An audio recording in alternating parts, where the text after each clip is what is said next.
Hello and welcome back to my channel education hub. আজকে যেই টপিকটা নিয়ে ডিসকাস করব সেটা হলো neutral tones by Thomas Hardy, যিনি কিনা ভিক্টোরিয়ান পোয়েট অ্যান্ড নভেলিস্ট ছিলেন। এটা খুব ফেমাস একটা পোয়েম, আর খুব ছোট পোয়েমটা, কিন্তু খুব ডিপ মিনিং এটার আছে। So let's start. এই পোয়েমটা একটা হতাশবাদী পোয়েম, বেসিক্যালি বলতে পারো পেসিমিস্টিক, যেটাকে ইংলিশে বলা হয়। যেমন থমাস হার্ডির নোভেলগুলো লিখতেন সেরকম টাইপের এটা, একটুখানি হতাশবাদী, অনেক উচ্ছ্বাস নেই এই পোয়েমটার মধ্যে।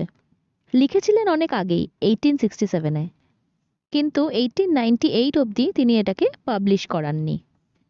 বেসিক্যালি এটা একটা মেলানকালিক পোয়েম, দুটো লাভারের ডাইং মোমেন্টসটাকে যেন তুলে ধরছে এই পোয়েমটার মধ্যে।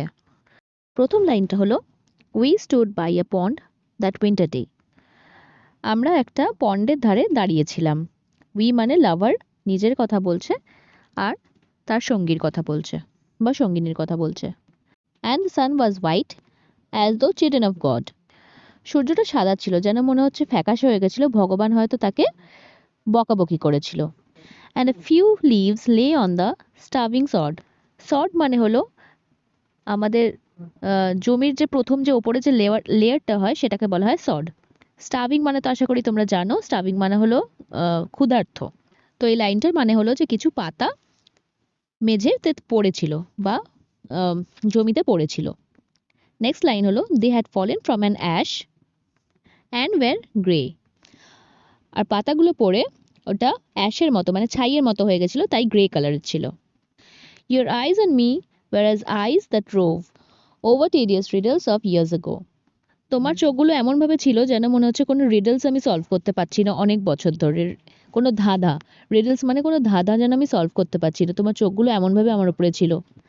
তারপরে পোয়েট লেখে, and some words played between us to and fro, on which lost the more by our love.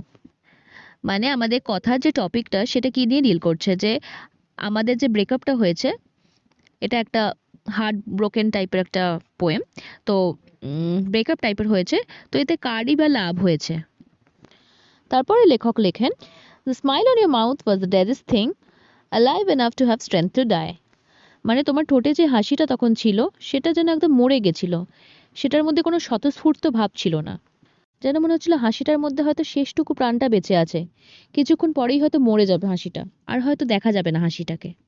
It was kind of a bitter smile, মানে কোনো রকমে যেন হাসছিল।